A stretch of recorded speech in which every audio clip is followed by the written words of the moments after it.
Bonjour tout le monde. Bienvenue au W Montréal. Mon nom est Caroline Kenji, je suis la insider du W Montréal. On est extrêmement content de vous avoir avec nous ce soir pour la deuxième édition de Elle a dit, en partenariat avec C2 Montréal. Deuxième édition, donc c'est une série d'événements qui a été fondée par W Worldwide il y a à peu près 2 ans de ça, qui s'appelle What She Said. Et c'est une série d'événements qui vise à mettre en lumière des femmes qui ont des parcours inspirants aux 4 coins de la planète. L'année passée, encore une fois, pendant C2, l'événement était un succès. On était extrêmement excités de réitérer cette année. Et en fait, c'est vraiment cool parce que tous nos coups de cœur à l'interne ont tout de suite accepté de se joindre à nous ce soir. Donc, merci, mesdames. Et en plus, cherry on top, c'est Rosémée, mon girl crush de 2017, qui est là pour modérer l'événement. Rosémée, qui est l'éditrice en chef de Urbania, donc qui est notre partenaire sur cet événement-là. Un événement comme celui-ci est rendu possible grâce à C2 Urbania et aussi au Plateau Lounge pour le cocktail que vous avez bu juste avant de vous rendre ici, ainsi qu'à Cap Déco qui nous a fourni l'ameublement pour ce soir. Donc, je passe la POC en bon français à Rosémée et je vous souhaite une excellente conférence à tous. Allô, c'est vraiment le fun. Merci d'être là. Vous êtes beaux. Bravo. Donc, comme Caroline l'a dit, je suis Rosémée, rédactrice en chef du magazine Urbania. Et ce soir, on va parler à la fois français et anglais. Donc, I'm sorry for my accent, but I've been told before it's quite charming. So I'll just embrace it.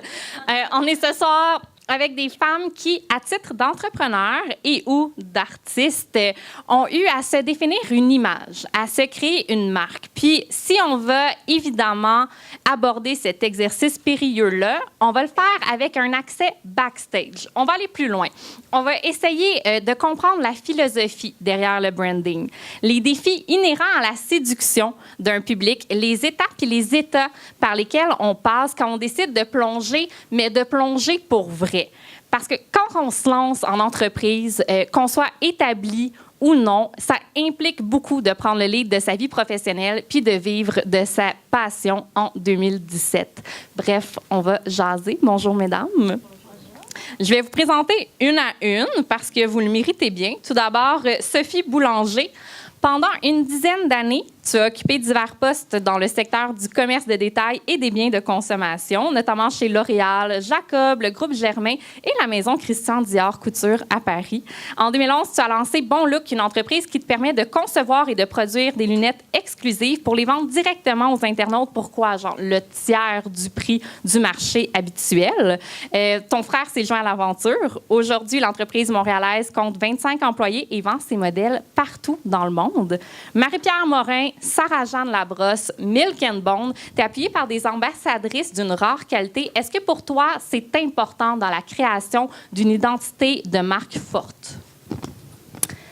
C'est certain. Je corrige, j'en ai 115 employés. Oh my God! Fait que ça a vraiment explosé. Peut-être la bio date d'il y a longtemps, mais fait qu'on est l'équipe grossit à vue d'œil, c'est le fun.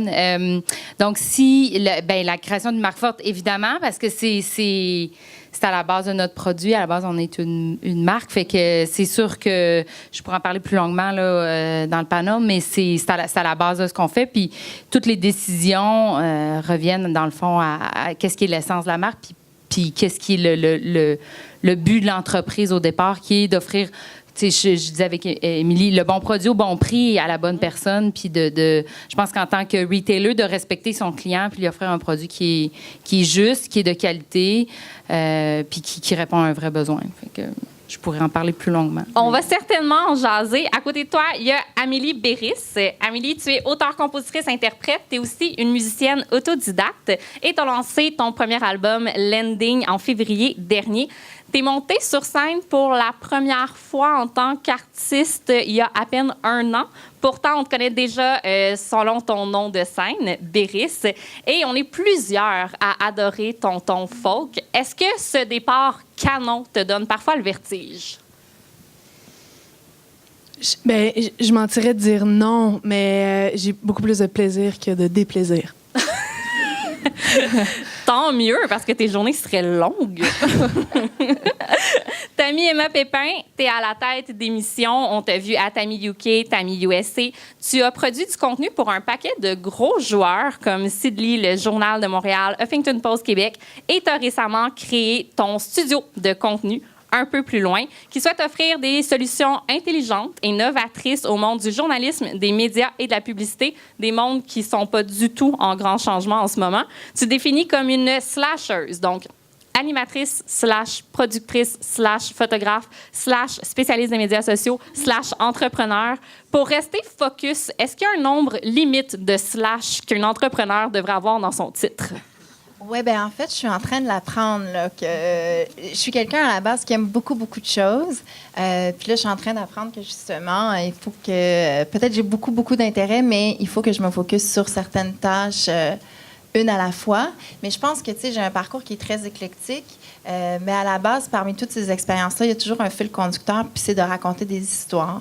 Donc, tant que ça reste le focus pour moi, que ce soit à travers du e-com ou que ce soit à travers des produits ou du contenu ou des plateformes ou de la télé ou peu importe, si le focus premier reste raconter des histoires, je pense que je suis sur la bonne route.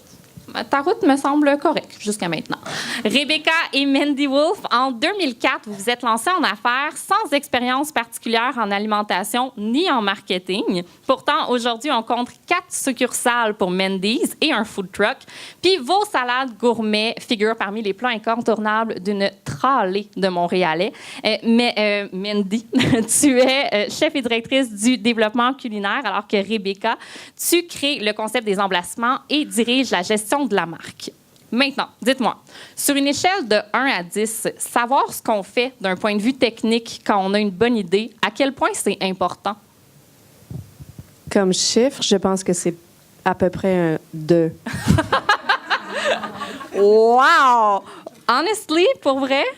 Honestly. I would say even 0. I mean, neither of us went to school in any of the things that we do. We didn't go to school in business or, Maddie didn't study as a chef. I never studied design. It was completely, out of instinct. So.